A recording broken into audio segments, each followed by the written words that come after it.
Emma wiped down the marble table at Le Jardin, one of Manhattan's most exclusive French bistros. Her simple black uniform, a stark contrast to the crystal chandeliers overhead. She had learned long ago that people rarely noticed waitresses, and that was fine with her. But when Alexander Whitmore walked through the door that evening, his $1,000 suit and cold eyes sweeping over her like she was part of the furniture, she had no idea her quiet shift was about to change everything.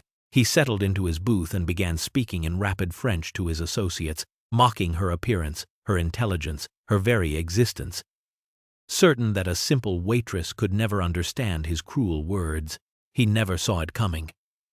What happened next would leave him absolutely speechless. Emma adjusted the white apron tied neatly around her waist and ran her palm across the crisp fabric of her simple black uniform. The clock above the bar showed 5:30, and Le Jardin was beginning to fill with the evening crowd.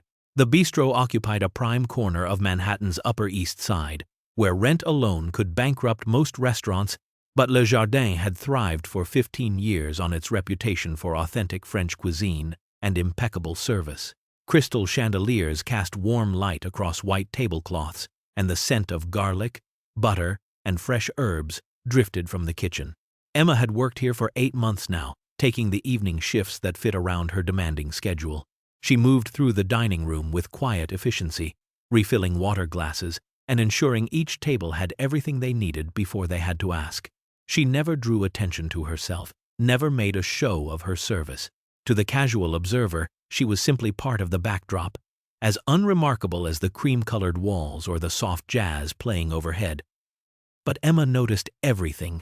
She observed how Mr. Patterson always ordered his steak medium rare and asked about his granddaughter by name. She remembered that Mrs. Chen preferred her wine at room temperature and appreciated when someone pulled out her chair. These small acts of attention mattered to Emma. She believed that every person who walked through those doors deserved respect and consideration.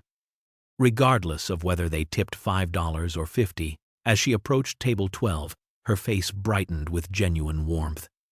The Hendersons were already seated, their weekly Friday reservation as reliable as clockwork.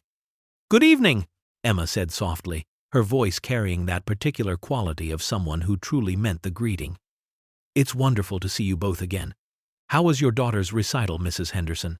The older woman's face lit up immediately. "Oh, Emma, you remembered. It was absolutely beautiful. Sarah played Chopin, and she didn't miss a single note." Her husband nodded enthusiastically, already reaching for the menu, though Emma suspected he would order his usual coq au vin. Emma smiled, making a mental note to ask Monsieur Bernard, the owner, if they might send a small complimentary dessert to celebrate Sarah's success. It was these moments, these human connections, that made the work meaningful to her.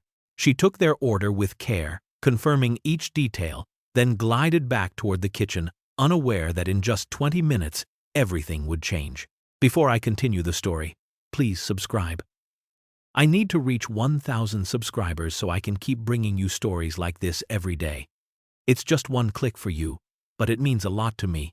Thank you. Alexander Whitmore arrived at precisely 6:15, and the air in Le Jardin seemed to shift when he walked through the door. He stood 6 feet 2 inches tall. His posture so rigidly perfect, it appeared military, though he had never served a day in his life. His charcoal suit was handmade on Savile Row, cut to emphasize his broad shoulders and trim waist, and it probably cost more than most people earned in 3 months. The fabric had that particular sheen that only comes from the finest wool, and his shoes were Italian leather, polished to a mirror shine. A platinum Rolex Presidential glinted at his wrist, catching the light with every slight movement of his hand. His dark hair was swept back with product that cost $60 an ounce, and his clean-shaven jaw was set in an expression of permanent dissatisfaction, as though the world persistently failed to meet his exacting standards. 2 associates followed behind him, like pilot fish trailing a shark. Alexander did not wait for the hostess to acknowledge him. He simply walked past her station, his eyes scanning the dining room with the air of a man surveying his own property. When the young hostess hurried after him, menus clutched to her chest. He waved her off with an irritated flick of his wrist. "The corner booth," he said, not bothering to look at her. It should already be ready. His voice carried across the restaurant, deep and commanding, expecting immediate compliance. The hostess stammered that the booth was indeed available. But Alexander had already started walking toward it, leaving her to trail awkwardly behind. He slid into the leather booth without acknowledging her, and his associates quickly settled on either side. When the hostess attempted to hand him a menu, Alexander was already on his phone, scrolling through emails with a furrowed brow. She stood there for several seconds, arm extended, until one of his associates took the menus with an apologetic half-smile. Alexander snapped his fingers twice without looking up from his screen. Water. Sparkling. Pellegrino. Not Perrier. Immediately. The hostess nodded and hurried away, her cheeks flushed. Around the dining room, several other patrons had noticed the commotion, their conversations pausing briefly before resuming in quieter tones. Alexander Whitmore was the kind of man who believed his wealth entitled him to treat others as servants, as props in the grand theater of his own importance. He had built a real estate empire worth $3 billion, and somewhere along the way, he had convinced himself that money measured not just success, but fundamental human worth. To Alexander, service workers were invisible until he needed something. And even then, they were merely functions to be performed, not people to be acknowledged. Marcus, the junior waiter who had brought the sparkling water, caught Emma's eye as she emerged from the kitchen with the Hendersons' appetizers. He gestured toward the corner booth with a slight grimace, and Emma understood immediately. The new arrivals at table 7 were hers. She delivered the escargot to the Hendersons with her usual care, then turned her attention to the corner booth where Alexander sat with his phone, still pressed to his ear, speaking loudly about quarterly projections and market shares. Emma approached the table with her notepad ready, her expression pleasantly neutral. She had served countless demanding customers over the months, and she had learned that remaining calm and professional was the only way through. "Good evening, gentlemen," Emma said clearly, her voice polite but not obsequious. "Welcome to Le Jardin. My name is Emma, and I'll be taking care of you this evening. May I start you off with something to drink, or would you like a few moments to look over the wine list?" Alexander did not so much as glance in her direction. He continued his phone conversation, one hand gesturing emphatically while the other drummed against the table. His two associates, a balding man in his 50s with nervous eyes and a younger man with slicked-back hair and an expensive watch of his own, looked at Emma briefly before returning their attention to their own phones. The silence stretched uncomfortably. Emma stood with her pen poised over her notepad, waiting. After nearly 20 seconds, the older associate finally looked up and cleared his throat. "Yes, I'll have a scotch." "Macallan 18. Neat." The younger associate ordered a gin martini without making eye contact. Alexander, still on his phone, held up one finger in Emma's direction, a gesture that clearly meant, "Wait." Emma stood there, her expression unchanged, though something flickered briefly in her eyes. Another 30 seconds passed. Finally, Alexander ended his call with an abrupt goodbye and tossed his phone onto the table. He looked directly through Emma rather than at her, his gaze fixed somewhere around her shoulder. "Bourbon. Top shelf. You do know what top shelf means, correct?" His tone suggested he very much doubted she did. Emma met his dismissive stare with calm professionalism. "Of course, sir.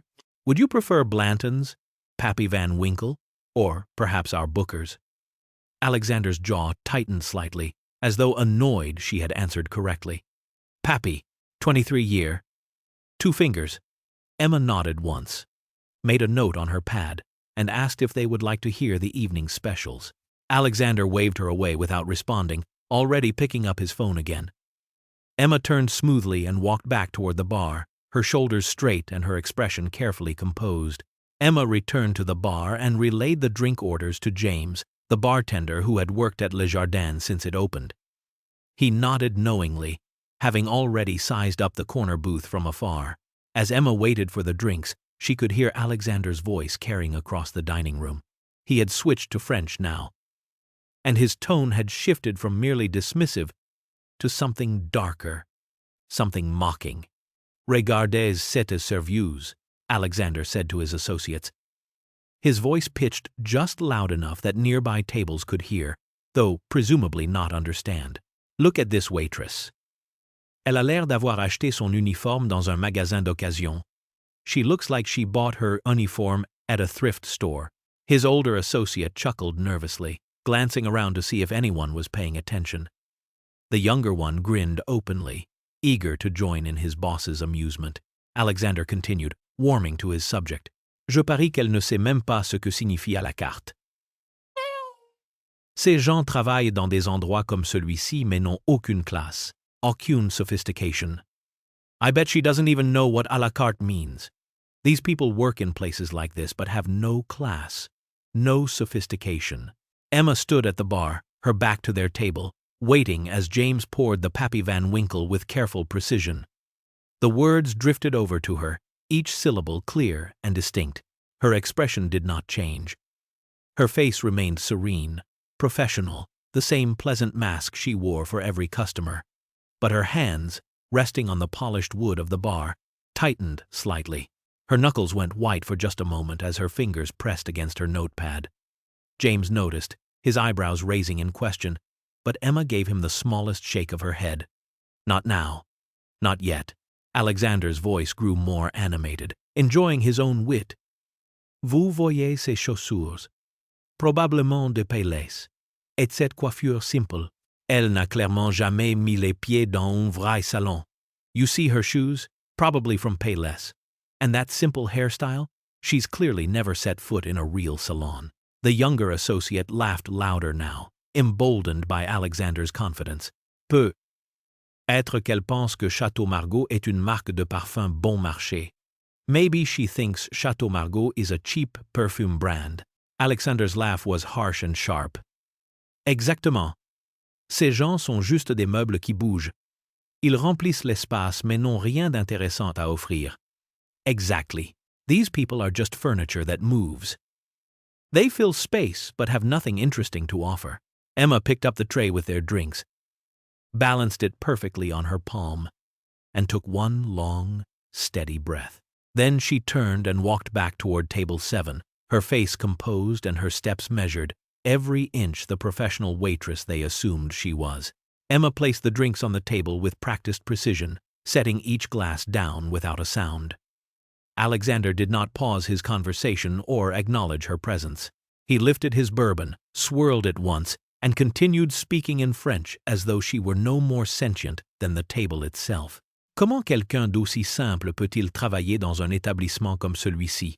He asked his associate, his voice rising slightly. How can someone so simple work in an establishment like this? Ils doivent vraiment avoir du mal à trouver du personnel de nos jours. N'importe qui avec un pouls peut apparemment servir des tables maintenant. They must really be struggling to find staff these days. Anyone with a pulse can apparently wait tables now. The older associate shifted uncomfortably in his seat, his eyes darting toward Emma, but he said nothing. The younger one leaned forward, eager to contribute.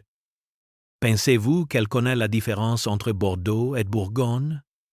Do you think she knows the difference between Bordeaux and Burgundy? Alexander laughed, a sound without warmth. J'en doute fortement. Elle pense probablement que le vin vient en 3 couleurs, rouge, blanc, et la boîte. I highly doubt it. She probably thinks wine comes in 3 colors, red, white, and the box. His associates laughed, though the older man's chuckle sounded forced. At the table beside them, an elderly couple paused mid-conversation, the woman's fork hovering halfway to her mouth. She glanced at her husband with raised eyebrows, clearly understanding enough French to catch the tenor if not every word. Across the room, a younger couple who had been taking photos of their food lowered their phones, their attention drawn by Alexander's increasingly loud voice. Emma stood at the edge of the table, her small notepad in hand. Are you gentlemen ready to order? Or would you like a few more minutes with the menu? Her voice was steady, professional, giving no indication that she had heard or understood a single word of French. Alexander waved his hand dismissively. Quelques minutes de plus. Nous devons d'abord éduquer mon associé ici sur la façon de lire une carte des vins, puisque notre serveuse ne pourrait certainement pas l'aider. A few more minutes. We need to educate my associate here on how to read a wine list first, since our waitress certainly couldn't help. He looked directly at Emma then, a smirk playing at the corner of his mouth. Just a few more minutes. We're having trouble deciding. So many complicated French words, you understand. His tone was patronizing, as though speaking to a child. Emma nodded once. Of course, sir. Take your time. I'll check back shortly. She turned and walked away, her spine straight, her steps even. But around the dining room, more heads were turning now. The Hendersons at table 12 had stopped eating. Mrs. Henderson's expression troubled. Marcus stood near the kitchen door, his hands clenched at his sides, watching the scene unfold with barely contained anger. Emma had barely made it 3 steps from table 7 when Marcus intercepted her near the water station. His young face was flushed with indignation, and his voice dropped to an urgent whisper. Emma, I'm so sorry. I heard what he's been saying. Well, some of it. My French isn't great, but I caught enough to know he's being absolutely horrible to you. He glanced back toward the corner booth with unconcealed distaste. You shouldn't have to put up with that. We could tell Monsieur Bernard. He would kick them out in a heartbeat if he knew. Emma felt a warmth bloom in her chest at Marcus's genuine concern. He was only 22, fresh out of culinary school and working at Le Jardin to gain experience before applying to more advanced positions. He had always been kind to everyone on staff, helping bus tables even when it wasn't his section, staying late to help close without complaint. His decency stood in sharp contrast to the cruelty happening just 15 feet away. She placed a gentle hand on his arm and shook her head. I'm fine, Marcus. Really, I've dealt with difficult customers before. It's nothing I can't handle. Her voice was calm, reassuring, though something flickered in her eyes that suggested she was less fine than she pretended. Are you sure? Because you don't have to just take that. Nobody should talk to you that way. Marcus's hands were still clenched, his protective instinct clearly at war with professional protocol. Emma managed a small smile. I appreciate you looking out for me. That means more than you know, but I can handle this. She squeezed his arm once, then released it, preparing to check on her other tables.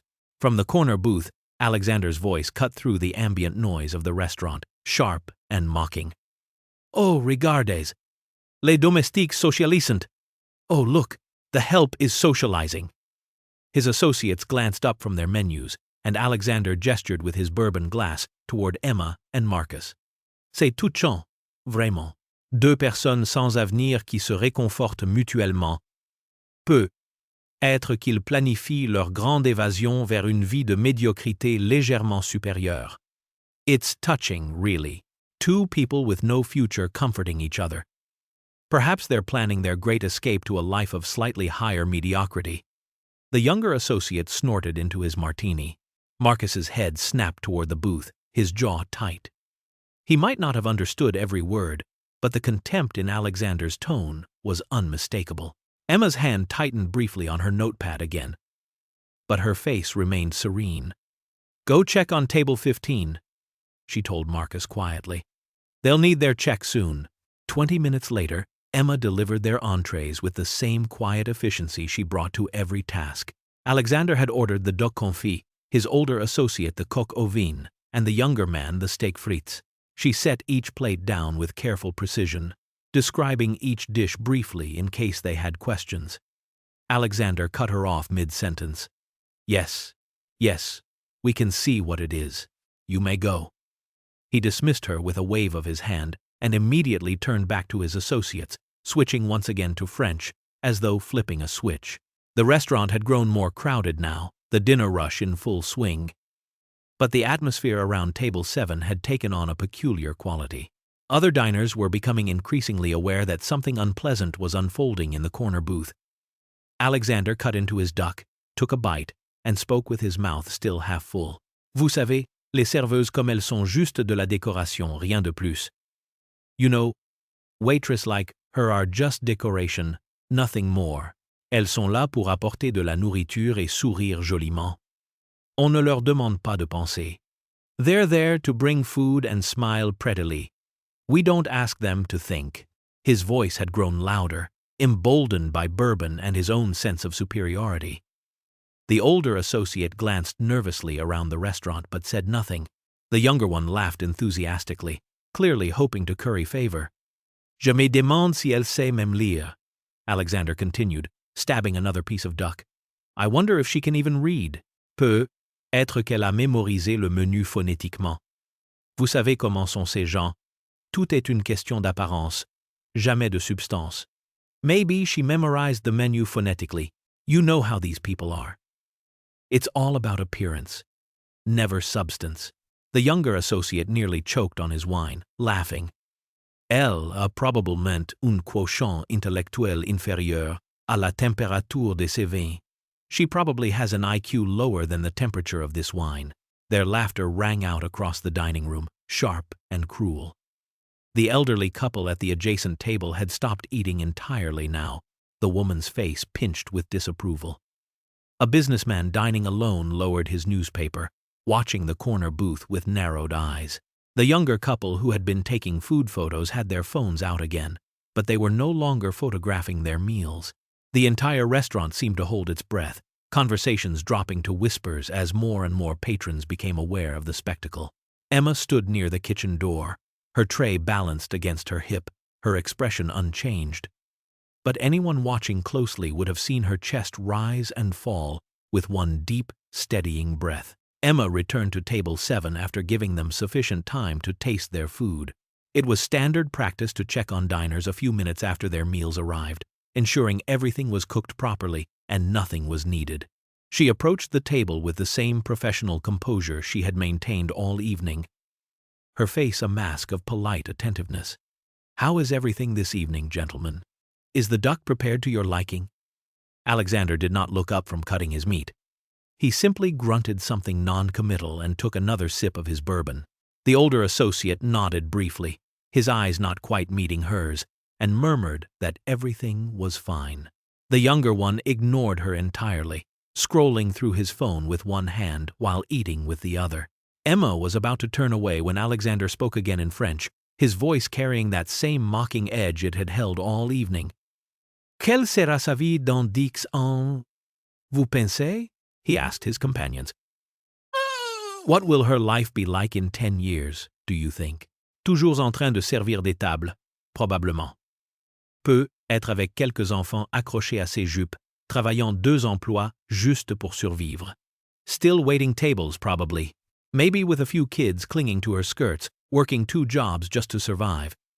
He paused to take another bite, chewing thoughtfully. C'est le problème avec les gens sans éducation, sans ambition. Ils sont coincés dans ces positions subalternes pour toujours. Aucune échappatoire. Aucun avenir. That's the problem with people without education, without ambition. They're stuck in these menial positions forever. No escape, no future. The older associate shifted in his seat, his discomfort finally showing on his face. He opened his mouth as though to say something, perhaps to suggest they change the subject, but then closed it again. Years of working under Alexander had taught him that disagreeing with his boss in public was a career-limiting move.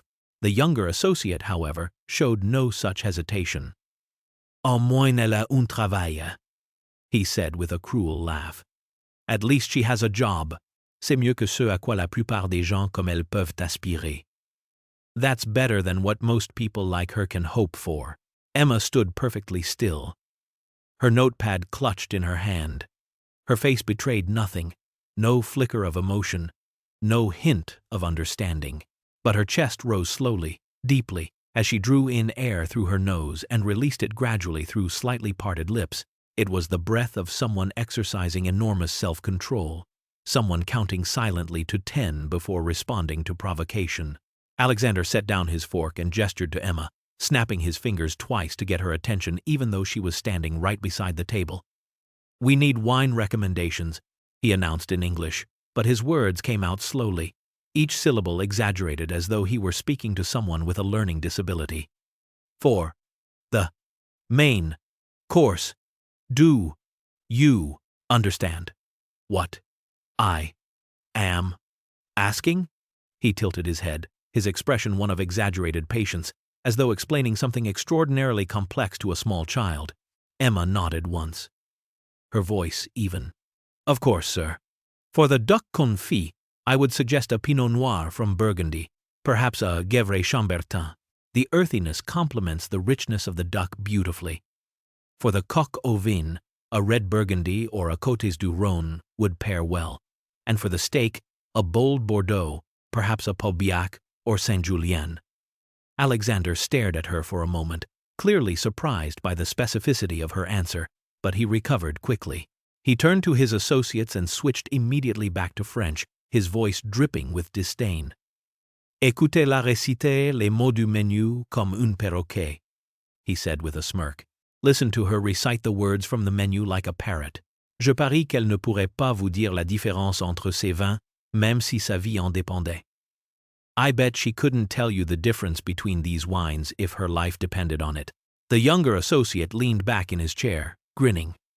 Elle pense probablement que le champagne, c'est juste des boules chics. She probably thinks champagne is just fancy bubbles. Alexander's laugh was loud and sharp, drawing more stares from nearby tables. Exactement! Des boules chics dans une bouteille tape à l'œil. C'est tout ce que ces gens comprennent. Les apparences, jamais la substance. Elle pourrait tenir une bouteille de Krug et penser que c'est du Prosecco bon marché. Exactly. Fancy bubbles in a flashy bottle. That's all these people understand. Appearances, never substance. She could hold a bottle of Krug and think it's cheap Prosecco. Emma's eyes flashed then. Just for a fraction of a second. A spark of something bright and fierce that flickered behind her carefully maintained composure. Her jaw tightened almost imperceptibly, and her fingers pressed harder against her notepad. But she did not speak. She did not move. She simply stood there, her breathing slow and controlled, while Alexander and his younger associate laughed at their own wit. The older associate had stopped eating entirely now, his fork resting on his plate, his expression deeply uncomfortable. Alexander reached for the wine list that Emma still held, his fingers brushing against it dismissively. But before she could hand it to him, he pulled his hand back and turned once more to his associates, his voice loud enough now that half the restaurant could hear, even if most could not understand.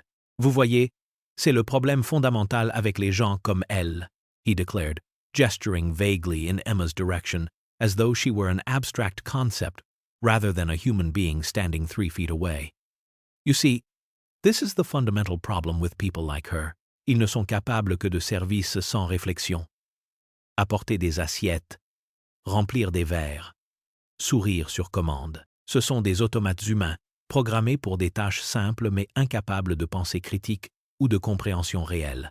Elle pourrait travailler ici pendant 20 ans et ne jamais vraiment comprendre ce qu'est la vraie sophistication, la vraie culture. They are only capable of mindless service, bringing plates, filling glasses, smiling on command. They're human automatons, programmed for simple tasks but incapable of critical thought or real understanding. She could work here for 20 years and never truly grasp what real sophistication is, what real culture is. He sat back with a satisfied smirk, clearly pleased with his own eloquence. The younger associate nodded enthusiastically. The older one stared at his plate, his face flushed. Emma set the wine list down on the table with deliberate care. The soft sound of paper meeting wood seemed to echo in the suddenly quiet space around them. She straightened her spine, lifted her chin, and looked directly into Alexander Whitmore's eyes. When she spoke, her voice was clear, steady, and carried the unmistakable refined accent of educated Parisian French. Monsieur, permettez-moi de clarifier quelque chose pour vous, she began, her pronunciation flawless, her tone polite but edged with quiet steel. Sir, allow me to clarify something for you. Depuis votre arrivée ce soir, vous avez fait plusieurs commentaires à mon sujet en français, en supposant que je ne comprenais pas. Vous avez critiqué mon apparence, mon intelligence, mes perspectives d'avenir et ma capacité à comprendre la culture française. Vous m'avez comparé à des meubles, à un perroquet et à un automate. Since your arrival this evening, you have made numerous comments about me in French, assuming I did not understand. You have criticized my appearance, my intelligence, my future prospects, and my ability to understand French culture. You have compared me to furniture, to a parrot, and to an automaton. Alexander's face went completely white. His mouth opened, but no sound emerged. The restaurant had fallen absolutely silent. Emma continued, her French flowing like water, each word precisely articulated with the kind of accent that only comes from years of immersion in the language. Vous avez suggéré que j'ai acheté mon uniforme dans un magasin d'occasion, que je ne connais pas la différence entre le Bordeaux et la Bourgogne, et que je pense que le Château Margaux est un parfum bon marché, she said, her tone remaining remarkably composed, despite the devastating precision of her words. You suggested that I bought my uniform at a thrift store, that I don't know the difference between Bordeaux and Burgundy, and that I think Château Margaux is cheap perfume. Vous avez dit que les gens comme moi sont simplement des meubles qui bougent, que je ne sais probablement pas lire, et que mon quotient intellectuel est inférieur à la température du vin. You said that people like me are simply furniture that moves, that I probably cannot read, and that my IQ is lower than the temperature of wine. Alexander's associates had frozen completely. The younger one's martini glass halfway to his lips, the older one's face now bright red with mortification. Around the restaurant, every diner had stopped eating. Forks hung suspended over plates. Wine glasses remained untouched. Even the soft jazz that had been playing in the background seemed to have faded into nothing. The only sound was Emma's voice, clear and unwavering, reciting Alexander's cruelty back to him with perfect diction. Vous avez spéculé sur mon avenir, suggérant que je serais coincé à servir des tables pendant toujours, avec des enfants accrochés à mes jupes, travaillant 2 emplois juste pour survivre, Emma continued, her eyes never leaving Alexander's face. You speculated about my future, suggesting I would be stuck waiting tables forever, with children clinging to my skirts, working 2 jobs just to survive. Et finalement, vous avez conclu que je suis incapable de pensée critique, que je suis un automate humain programmé pour des tâches simples, et que je ne comprendrai jamais la vraie sophistication ou la vraie culture. And finally, you concluded that I am incapable of critical thought, that I am a human automaton programmed for simple tasks, and that I will never understand true sophistication or true culture. She paused, letting the weight of his own words hang in the air between them. Alexander's face had gone from white to a mottled shade of gray. His mouth worked soundlessly, opening and closing like a fish gasping for air. His younger associate had set down his glass. His cocky smirk completely vanished. The older associate looked like he wanted the floor to open up and swallow him whole. Emma's expression remained calm, almost gentle, as she continued speaking in that flawless Parisian French. Si je peux me permettre, monsieur. J'ai remarqué quelques petites erreurs dans votre français ce soir, she said with the same politeness one might use to point out a smudge on someone's collar. If I may, sir. I noticed a few small errors in your French this evening. Quand vous avez dit « ils remplissent l'espace », vous avez prononcé « remplissent » avec un accent sur la mauvaise syllabe. C'est rem-p-l-i-s-s-en, pas remplissent. Une erreur commune pour les non-natifs. When you said they fill space, you pronounced remplissant with the accent on the wrong syllable. It's rem-p-l-i-s-s-ent,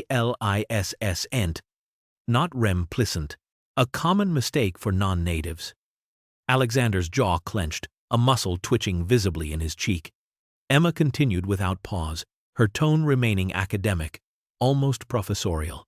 De plus, concernant vos commentaires sur le vin, le Château Margaux est en fait un premier grand cru classé de Pauillac, pas de Margaux comme son nom pourrait le suggérer. Il est produit dans l'appellation Margaux, bien sûr, mais cette distinction est importante pour quelqu'un qui prétend comprendre la culture viticole française. Furthermore, regarding your comments about wine, Château Margaux is actually a premier Grand Cru classé from Pauillac. Not from Margaux, as its name might suggest. It is produced in the Margaux appellation, of course. But this distinction is important for someone who claims to understand French wine culture.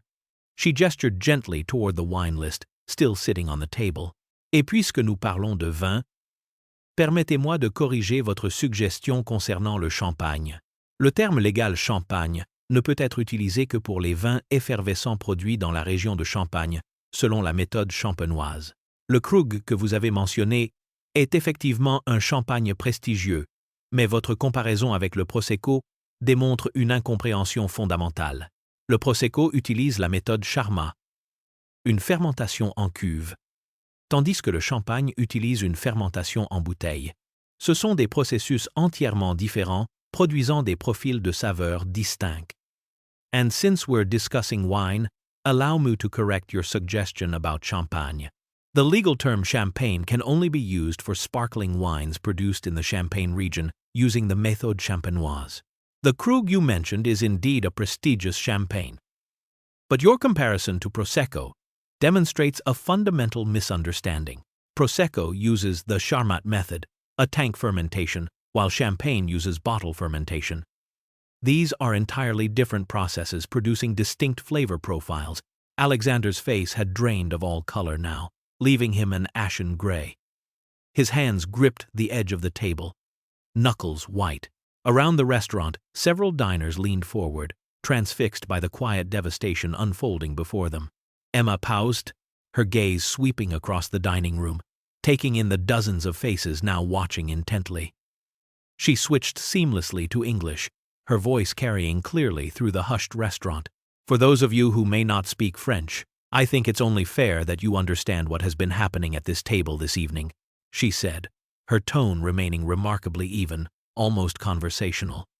Since this gentleman arrived, he has been making comments about me in French, believing I could not understand him. He said that I look like I bought my uniform at a thrift store. He said that people like me are just furniture that moves, filling space but offering nothing of interest. He questioned whether I could read, suggested my intelligence was inferior, and concluded that I am nothing more than a mindless automaton, incapable of critical thought or real understanding. A collective gasp rippled through Le Jardin. The elderly woman at the adjacent table pressed her hand to her chest, her face flushed with indignation. The businessman dining alone shook his head in disgust. The young couple who had been taking photos now had their phones raised, recording openly, their expressions horrified and fascinated in equal measure. Emma continued, her voice steady.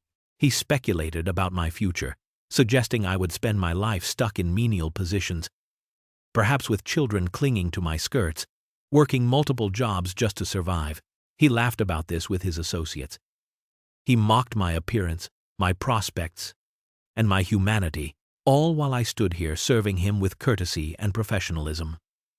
Alexander's younger associate had gone pale, his earlier swagger completely evaporated. He slid lower in his seat, as though trying to disappear into the leather booth. The older associate stared at the tablecloth, his hands trembling slightly where they rested on the table. Alexander himself seemed unable to move, frozen in place like a statue.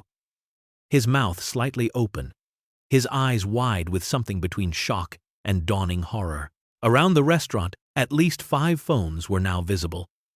Their cameras pointed directly at Table 7. The video footage would spread across social media within hours. But in this moment, Emma seemed unconcerned with that. She simply stood there, dignified and composed, having spoken nothing but the truth. From across the dining room, a figure moved with quiet authority through the tables.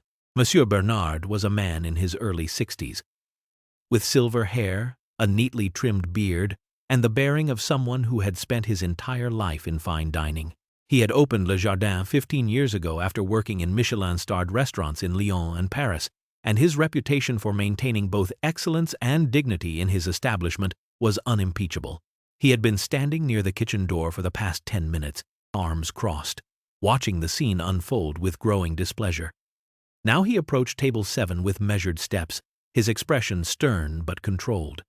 "Monsieur," he said, his French accent thick and unmistakable, "I believe there has been a serious problem at this table this evening."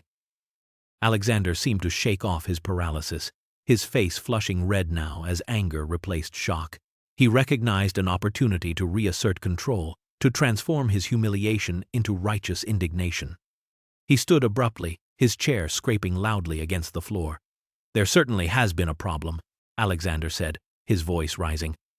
"Your waitress has just publicly humiliated me and my business associates. This is completely unacceptable. I demand that she be fired immediately, or I will personally see to it that this restaurant's reputation is destroyed. Do you understand me? I have connections with every food critic in this city. One phone call from me and Les Jardins will be finished." He pulled out his wallet, extracting a business card and slamming it on the table. "Alexander Whitmore. Whitmore Properties. Perhaps you've heard of me. I suggest you think very carefully about how you handle this situation." Monsieur Bernard picked up the business card, glanced at it briefly, and then set it back down on the table with a soft tap. His expression had not changed. "Monsieur Whitmore," he said, his voice quiet but carrying an unmistakable weight of authority. "I have been listening to your conversation for the past half-hour. I speak French fluently, as you might expect from someone who was born in Toulouse. I heard every word you said about Emma." Alexander's face went rigid. Monsieur Bernard continued, his tone remaining eerily calm. "You are no longer welcome in my restaurant. I must ask you and your associates to leave immediately." Alexander sputtered, his face turning an even deeper shade of red. "You cannot be serious. Do you have any idea who I am? What I can do to you?" Monsieur Bernard held up one hand, silencing Alexander's protests. "Monsieur Whitmore, allow me to enlighten you about the woman you have spent this evening mocking." He turned slightly toward Emma, his expression softening with respect. "Emma is not simply a waitress, though there would be no shame in that honest work. She is a doctoral candidate in French literature at Columbia University, currently completing her dissertation on the evolution of French existentialist prose in post-war literature. She is in her final year of study." Alexander's mouth opened and closed, but no sound emerged. His associates sat frozen in their seats, their faces masks of horror. Monsieur Bernard continued, his voice carrying clearly across the now silent restaurant. "Before Columbia, Emma spent 3 years at the Sorbonne in Paris, where she completed her master's degree with highest honors. Her thesis on Simone de Beauvoir was published in the Journal of French Studies. She was personally invited to present her research at a symposium at the Académie Française last year." He paused, allowing the weight of those words to settle. The Académie Française, the preeminent council for matters pertaining to the French language, founded in 1635. An invitation to present there was an honor most scholars never received in their entire careers. "Emma speaks 5 languages fluently," Monsieur Bernard said. "French, English, Italian, German, and Spanish. She reads Latin and ancient Greek. She has worked here at Le Jardin for 8 months, helping to fund her doctoral research, but she also consults for us on our French wine program. She has personally selected and curated over half of our wine list. She trains our sommeliers. She has forgotten more about French culture and cuisine than you will ever know." Alexander stood completely still, his face now a ghastly shade of pale gray. His expensive suit suddenly seemed ill-fitting, his posture deflated. The younger associate had his head in his hands. The older one stared at Emma with an expression of absolute mortification. Around the restaurant, the silence was profound. Then, from a table near the window, a single person began to clap. Others joined, and within seconds, applause filled Le Jardin. Emma's cheeks colored slightly, but she stood with quiet dignity, her hands folded in front of her, accepting the recognition with grace. Monsieur Bernard was not finished. He gestured toward the wine list, still sitting on the table, the one Emma had set down moments before her devastating response. "The wine selections you see on that list, Monsieur Whitmore, were not simply approved by Emma. Most were personally chosen by her during trips to vineyards in Burgundy, Bordeaux, and the Loire Valley.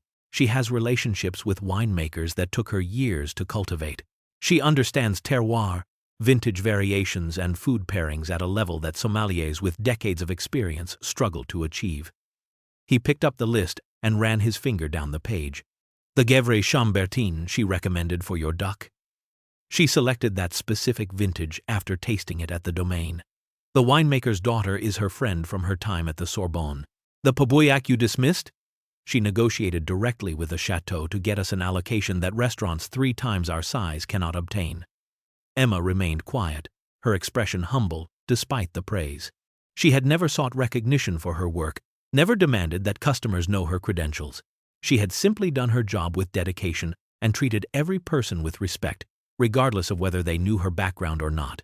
Alexander's older associate suddenly pushed back his chair and stood. His face was flushed with shame, and his hands trembled slightly as he turned toward Emma. "Miss, I want to apologize," he said, his voice thick with emotion. "I should have said something. I should have stopped this." What he said was inexcusable, and my silence made me complicit. "I am deeply, profoundly sorry." He reached into his jacket and pulled out his own business card, setting it on the table. "If you ever need a reference, a recommendation, anything at all, please contact me. It would be an honor to help someone of your caliber in any way I can." The younger associate remained seated, but he had turned his body away from Alexander, creating visible distance between them. His cocky demeanor had completely evaporated, replaced by obvious discomfort and shame. He would not apologize directly, but his body language spoke volumes about his desire to be anywhere else. Alexander stood alone now, abandoned by his companions, facing the consequences of his cruelty with no allies to shield him from the judgment rippling through the restaurant. Alexander's throat worked, and he seemed to gather himself, drawing on years of boardroom negotiations and damage control. He cleared his throat and turned toward Emma, his expression morphing into something that might have passed for contrition, if not for the calculation visible in his eyes. "Miss, I want to apologize," he began, his voice taking on a conciliatory tone that sounded rehearsed. "I clearly made a terrible mistake this evening. I had no idea about your background, your education. If I had known you were a doctoral candidate, that you studied at the Sorbonne, obviously I would never have said those things. I hope you can understand that this was simply a misunderstanding." He spread his hands in a gesture meant to convey reasonableness. "Perhaps we can resolve this matter privately. I'm prepared to make a generous donation to Columbia University, to your department specifically. I could also write a recommendation letter for your academic career. I know people on several university boards. This doesn't need to become a larger issue." There it was. Not an acknowledgement of the fundamental cruelty of his behavior, but an attempt to buy his way out of consequences. His apology was not for treating another human being with contempt, but for failing to recognize someone whose credentials warranted respect. The distinction was crucial, and everyone in the restaurant could hear it. Emma looked at him for a long moment, her expression unreadable. When she finally spoke, her voice was gentle but firm, carrying a sadness that somehow made her words even more powerful. "Mr. Whitmore, I appreciate that you want to apologize, but I think you've missed the point entirely. The problem is not that you didn't know my credentials. The problem is that you believed someone's worth as a human being depends on their credentials at all." She took a small step forward, her eyes meeting his directly. "I don't need your donation or your recommendation letter. What I hope is that you learn something from this evening. A person's value is not measured by their job title, their bank account, or the university they attended. It is measured by how they treat other people, especially people they believe have no power over them. You were cruel to me tonight not because you thought I lacked education, but because you thought I lacked the power to respond. That is what you should apologize for, and that is what you need to change." Monsieur Bernard gestured toward the entrance with quiet authority. "Monsieur Whitmore, you need to leave now. Your meal will not be charged, as you are no longer a customer of this establishment. I would appreciate it if you departed immediately and did not return." Alexander's face cycled through several expressions: anger, disbelief, desperate calculation, before finally settling on something resembling resignation. He reached for his jacket draped over the back of the booth, his movements stiff and mechanical. His associate stood as well, the older man keeping his distance, the younger one fumbling with his phone, clearly already trying to distance himself from the situation. As Alexander walked toward the exit, his expensive shoes clicking against the hardwood floor, the applause began again. It started with the elderly couple, then spread like wildfire through the restaurant. Diners stood from their tables, clapping, some openly smiling at Emma, who remained near table 7. Her cheeks flushed, but her composure intact. The businessman by the window actually cheered. The young couple, with their phones raised, captured every moment of Alexander's humiliating retreat. He kept his eyes fixed straight ahead, his jaw clenched so tightly the muscles stood out in sharp relief. The door closed behind him with a soft chime, and the applause continued for several more seconds before gradually fading. Emma smiled at the room, mouthed "thank you," and quietly slipped back toward the kitchen, seeking refuge from the attention. But the consequences for Alexander Whitmore were only beginning. Within 2 hours, the videos appeared on social media platforms. The young couple posted theirs first with the caption, "Billionaire mocks waitress in French. She's a PhD candidate from the Sorbonne." It was shared 7,000 times in the first hour. Other angles appeared from different phones, each capturing the moment of Emma's calm devastation, Alexander's face draining of color, and his ignominious exit. By midnight, the story had been picked up by news outlets.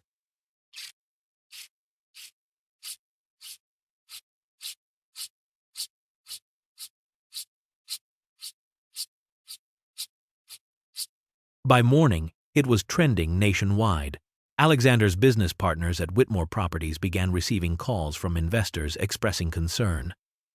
2 major development deals were quietly put on hold, pending further discussion. His younger associate from dinner posted a statement on professional networking sites, clarifying that he no longer worked with Mr. Whitmore and deeply regretted his participation in the evening's events. The older associate sent a formal letter of resignation. Alexander Whitmore had built an empire on ruthlessness and arrogance. But he had finally discovered that in the age of camera phones and social media, cruelty had consequences. Even wealth could not erase. 6 months passed, and autumn arrived in Manhattan with crisp air and golden leaves drifting along the sidewalks. Alexander Whitmore's life had changed dramatically in those months. The viral videos had cost him 3 major development deals worth hundreds of millions of dollars. Several investors had quietly withdrawn their support. His social calendar, once filled with exclusive galas and charity events, had dried up considerably. People who had once sought his company now made excuses to avoid him. The public humiliation had been devastating, but it had also been, in a strange way, necessary. For the first time in decades, Alexander had been forced to examine his behavior, his assumptions, his treatment of others. He had started seeing a therapist who specialized in helping executives develop emotional intelligence. He had enrolled in French lessons, not to impress anyone, but because he wanted to genuinely understand and appreciate the language and culture he had so carelessly mocked. Most importantly, he had begun noticing the people he had spent years treating as invisible. He learned the names of the doormen in his building. He thanked the baristas who made his coffee. He left generous tips and spoke to service workers with genuine respect. On a Thursday evening in October, Alexander stood outside Le Jardin, his heart pounding in a way it had not since his first major business presentation decades ago. He wore a simple suit, less ostentatious than his usual attire, and carried no expectation of being welcomed. He had called ahead and asked Monsieur Bernard if he might be permitted to return, not as a customer, but simply to speak with Emma if she was willing. To his surprise, Monsieur Bernard had agreed, though his tone had been cautious. Now, Alexander pushed open the door and stepped inside. The restaurant looked exactly as he remembered it, elegant and warm, filled with the gentle murmur of conversation and the aroma of French cuisine. Emma was there, speaking with a table of diners, her expression animated as she described the evening's specials. When she finished and turned toward the entrance, she saw him. Their eyes met across the dining room, and Alexander felt the full weight of his shame settle over him once more. Emma approached him slowly, her expression neutral but not hostile. Monsieur Bernard materialized beside her, a quiet guardian. Alexander swallowed hard and spoke, his voice low and sincere. "Emma, I came to apologize properly, not with excuses or offers of money, but to tell you that I was wrong, fundamentally, deeply wrong. What I said to you was cruel and inexcusable, and it reflected everything that was broken in me.